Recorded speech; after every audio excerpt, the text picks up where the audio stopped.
So, folks,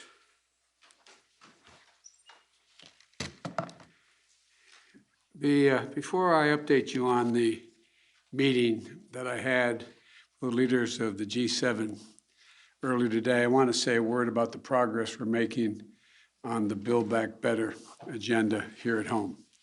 I just got off the telephone with the leaders in the House. Today, the House of Representatives has taken significant step toward making a historic investment that's going to transform America, cut taxes for working families, and position the American economy for long-term growth. When I became president, it was clear that we had to confront an immediate economic crisis, the most significant recession we've had since the Depression, or at least since Johnson. But that wasn't gonna be enough. We also had to make some long-term investments in Americans and America itself.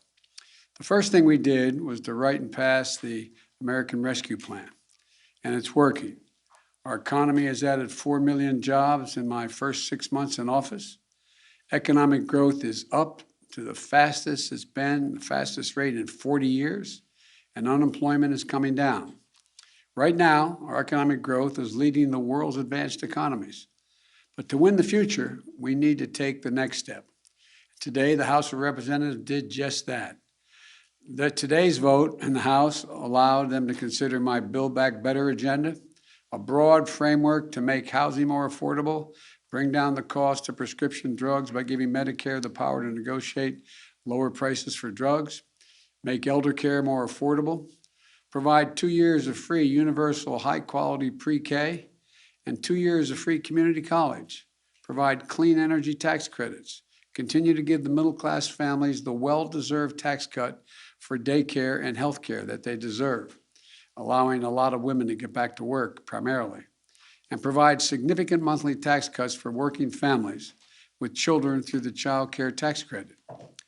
These investments are going to lower out-of-pocket expenses for families and not just give them a little more breathing room. In addition, we're going to make long overdue, much-needed investments in basic, hard infrastructure of this nation. This is an area where we have broad bipartisan agreement to invest in our antiquated roads, highways, bridges, transit, drinking water systems, broadband, clean energy, environmental cleanup, and making infrastructure more resilient to the climate crisis, and so much more. And this is all paid for. Instead of giving every break in the world to corporations and CEOs, by the way, 55 of our largest companies in America paid $0 in federal taxes on more than $40 billion in profit last year. We can ask corporations and the very wealthy just to pay their fair share. They can still be very wealthy, they can still make a lot of money, but just begin to pay their fair share. So we can invest in making our country stronger and more competitive, create jobs and raise wages, and lift up the standard of living for everyone. The bottom line is, in my view, we're a step closer to truly investing in the American people, positioning our economy for long-term growth, and building an America that outcompetes the rest of the world. My goal is to build an economy from the bottom up and the middle out, not just the top down. And that's what we're on our way of doing. Look, I want to thank Speaker Pelosi, who was masterful in her leadership on this, and Leader Hoyer and Whip Clyburn and Chairman DeFazio, the entire House leadership team, for the hard work, dedication, and determination to bring people together so we can make a difference in people's lives. I also want to thank every Democrat in the House who worked so hard over the past few weeks to reach an agreement and who supported the process for House consideration of the Jobs and Infrastructure Plan, the Build Back Better effort.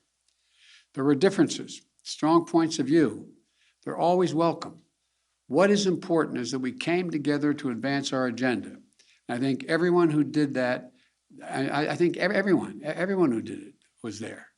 Look, I also want to thank everyone who voted to support the John Lewis Voting Rights Act. You know, it's an act to restore and expand voting protections, to prevent voter suppression, and to secure the most sacred of American rights, the right to vote freely, the right to vote fairly, and the right to have your vote counted. The House is active. The Senate also has to join them to send this important bill to my desk. And the Senate has to move forward on the People's Act, critical legislation to protect our democracy and the right to vote. We need both of those election bills. But let me now turn to Afghanistan. I've met this morning with my counterparts in the G7, as well as heads of the United Nations, NATO, and the European Union. I express my thanks for the solidarity we have seen as we've stood up an unprecedented global effort. I updated our partners on the significant progress we made in the past 10 days. As of this afternoon, we've helped evacuate 70,700 people just since August the 14th, 75,900 people since the end of July. Just in the past 12 hours, another 19 U.S. military flights, 18 C-17s and 1 C-130 carrying approximately 6,400 evacuees, and 31 coalition flights carrying 5,600 people have left Kabul just in the last 12 hours. A total of 50 more flights, 12,000 more people since I updated you this morning. These numbers are a testament to the efforts of our brave servicewomen and men, to our diplomats on the ground in Kabul, and to our allies still standing with us. And we had a productive discussion. There was strong agreement among the leaders about the evacuation mission underway, as well as the need to coordinate our approach to Afghanistan as we move forward. First, on evacuation, we agreed that we will continue to our close cooperation to get people out as efficiently and safely as possible. We are currently on a pace to finish by August the 31st. The sooner we can finish, the better. Each day of operations brings added risk to our troops, but the completion by August 31st depends upon the Taliban continuing to cooperate and allow access to the airport for those who we're transporting out and no disruptions to our operations. In addition, I've asked the Pentagon and the State Department for contingency plans to adjust the timetable should that become necessary. I'm determined to ensure that we complete our mission, this mission. I'm also mindful of the increasing risks that I've been briefed on, and the need to factor those risks in. They're real and significant challenges that we also have to take into consideration. The longer we stay, starting with the acute and growing risk of an attack by a terrorist group known as ISIS-K, an ISIS affiliate in Afghanistan, which is a sworn enemy of the Taliban as well. Every day we're on the ground is another day we know that ISIS-K is seeking to target the airport and attack both U.S. and allied forces and innocent civilians. Additionally, thus far, the Taliban have been taking steps to work with us so we can get our people out. But it's a tenuous situation. We're already had some gunfighting break out. We run a serious risk of it breaking down as time goes on. Second, the G7 leaders and the leaders of the EU, NATO, and the UN all agreed that we will stand united in our approach to the Taliban. We agreed the legitimacy of any future government depends on the approach it now takes to uphold international obligations, including to prevent Afghanistan from being used as a base for terrorism. And we agreed that none of us are going to take the Taliban's word for it. We'll judge them by their actions, and we'll stay in close coordination on any steps that we take moving forward in response to the Taliban's behavior. At the same time, we renewed our humanitarian commitment to the Afghan people and supported a proposal by the Secretary General Guterres of the United Nations-led international response with unfettered humanitarian access in Afghanistan. Third, we talked about our mutual obligation to support refugees and evacuees currently fleeing Afghanistan. The United States will be a leader in these efforts, and we'll look to the international community and to our partners to do the same. We're already seeing our allies' commitment. They're bringing to their countries the Afghans who served alongside their forces as translators or in their embassies, just as we're bringing to the United States those Afghans who worked alongside our forces and diplomats. We're continuing that effort. We're conducting thorough security screening in the intermediate stops they're making for anyone who is not a U.S. citizen or a lawful permanent resident of the United States. Anyone arriving in the United States will have undergone a background check. And we must all work together to resettle thousands of Afghans who ultimately qualify for refugee status. The United States will do our part, and we are already working closely with refugee organizations to rebuild a system that was purposely destroyed by my predecessor. Finally, we agreed to stay vigilant against terrorist threats that have metastasized around the world.